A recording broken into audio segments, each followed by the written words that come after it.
السلام علیکم ورحمۃ اللہ وبرکاتہ۔ ناظرین، آج میں آپ حضرات کے روبرو اس حدیث کا خلاصہ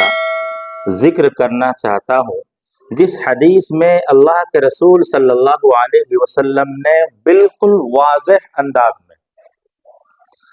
وضاحت کے ساتھ ایمان والوں کے ایمان کو جھنجھوڑتے ہوئے اس طرح کی باتیں کی ہے کہ اگر ہم اس کو نظر عمیق یعنی گہرائی سے اور دل کی نظروں سے دیکھیں گے تو ہماری آنکھ کھل جائے گی، دلوں کے پردے اور دلوں میں جو زنگ لگے ہوں وہ زنگ ہمارا چھوٹ جائے گا۔ آقا نامدار تاجدار مدینہ محمد کریم علیہ السلام نے فرمایا کہ جس شخص کے اندر چار چیزیں مکمل طور پر پائی جائے وہ اوریجنل درجے کا منافق ہوگا، یعنی جس شخص کے اندر چار چیزیں اتم یعنی مکمل طور پر پائی جائے وہ اوریجنل درجے کا منافق ہوگا۔ اربع من کن فیہ کان منافقا خالصا اذا اؤتمن خان واذا حدث کذب واذا عاہد غدر واذا خاصم فجر۔ کہنے کو ہم تو مسلمان ہیں، کہنے کو تو میرا نام عبد الرحمن، عبد الستار، عبد الغفار ہے، کہنے کو تو ہم صاحب قرآن ہیں، صاحب اسلام ہیں، صاحب شریعت ہیں، لیکن کیا ہماری شریعت جو ہمیں کہہ رہی ہے، ہمارا قرآن جو ہمیں کہہ رہا ہے، ہمارا اسلام جو ہمیں کہہ رہا ہے، ہم اس اسلام کو اور اس شریعت کو ہم کیا فالو کر رہے ہیں؟ ہم شریعت کے اس قانون کو ہم اس مقام پر جہاں ہمیں فالو کرنا چاہیے تھا، شادی بیاہ کا مقام ہو یا معاملات کا لین دین ہو یا گھریلو رہن سہن ہو، آپسی معاملات ہو، تعلقات ہو، کیا ہم ان تمام مراحل میں، ان تمام مواقع میں شریعت کے قانون کو فالو کرتے ہیں یا صرف نام کے مسلمان ہیں؟ یاد رکھیے میرے ایمانی بھائیوں، میرے دوستوں، اللہ کے رسول نے صاف لفظوں میں فرما دیا، بلکہ اگر میں یہ بات کہوں تو میری بات غلط بالکل نہیں ہوگی کہ جتنے بھی مسلمان اس وقت روئے زمین پر ہیں تمام کے تمام منافق ہیں، منافق ہیں، منافق ہیں۔ اربع من کن فیہ کان منافقا خالصا، نبی نے فرمایا چار چیزیں جس شخص کے اندر پائی جائے وہ اوریجنل درجے کا منافق ہوگا، یعنی ظاہری طور پہ تو مسلمان ہے لیکن اس کے قول سے، اس کے فعل سے، اس کے عمل سے، اس کے رہن سہن سے، ان کے اخلاق سے، ان کے طور و طریقے سے، ان کے شادی بیاہ کے معاملات کو دیکھ کر، ان کے آپس کے رہن سہن کو دیکھ کر یہ صاف اندازہ ہوتا ہے کہ وہ ظاہری طور پہ تو مسلمان ہے لیکن اندرونی طور پر وہ مسلمان نہیں ہے۔ نمبر ایک، امانت میں خیانت کرنا۔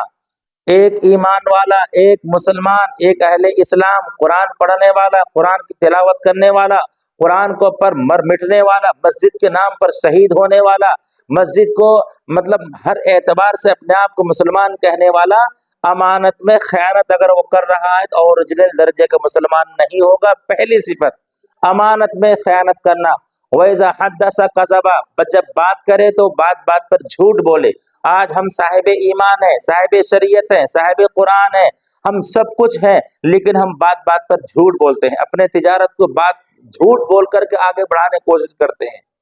تیسری صفت نبی نے فرمایا وَإِذَا عَاهَدَ غَدَرَ، اور جب وہ وعدہ کرے تو وعدہ خلافی کرے، یعنی ہم مسلمان ہوتے ہوئے ہم نماز بھی پڑھ رہے ہیں، روزہ بھی رکھ رہے ہیں، زکوٰۃ بھی دے رہے ہیں، حج بھی ادا کر رہے ہیں اور صدقہ بھی دے رہے ہیں، سب کا خیال بھی رکھ رہے ہیں، سردی کے موسم میں کمبل بھی بانٹ رہے ہیں، گرمی کے موسم میں ضروریات کو پوری بھی کر رہے ہیں، غریبوں کو بھی دیکھ رہے ہیں، فقیروں کو بھی دیکھ رہے ہیں، مدارس کو بھی دیکھ رہے ہیں، سب کچھ ہم دیکھ رہے ہیں، لیکن اگر ہمارا ایمان کا جائزہ کا نمبر آتا ہے ہم وہاں پر کھوکھلے ہو جاتے ہیں۔ ہم جب وعدہ خلافی کی بات کرتے ہیں تو وہاں پر مسلمان کھوکھلا ہو جاتا ہے، یعنی وعدہ خلافی کرنا یہ مسلمان کی رگ و ریشے میں پیوست ہو چکی ہے۔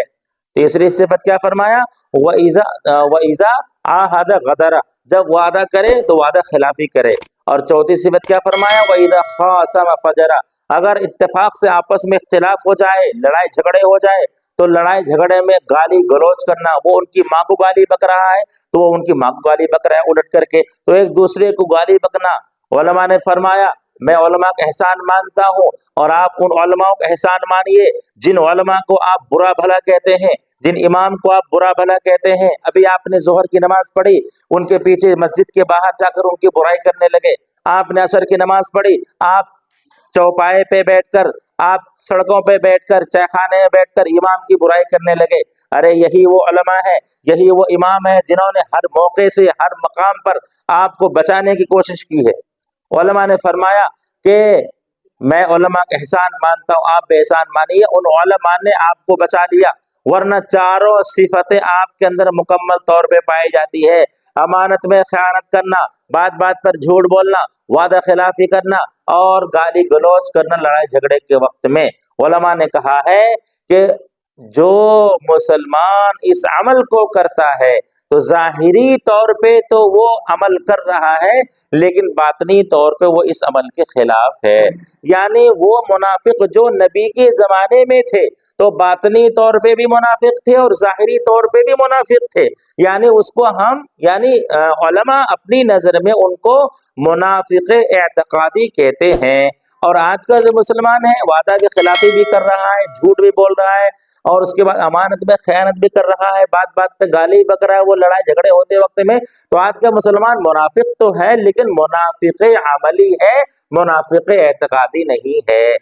تو یہ بات ظاہر ہو گئی، صاف ہو گئی کہ ہم ظاہری طور پہ تو مسلمان ہیں لیکن جو ہمارا عمل ہے اس عمل سے ہم مسلمان دکھتے نہیں ہیں۔ شاید اسی لیے ہم ہر طرح سے مجبور کیے جا رہے ہیں، ہر طرف سے ہم ستائے جا رہے ہیں، ہماری مساجدوں پر قبضے ہو رہے ہیں، ہمارے مدارس پر پرتبند لگایا جا رہا ہے۔ اگر مسلمان مکمل طور پر مسلمان ہو جائے، اگر مسلمان مکمل طور پر اپنے اسلام کو فالو کرنے والے ہو جائے تو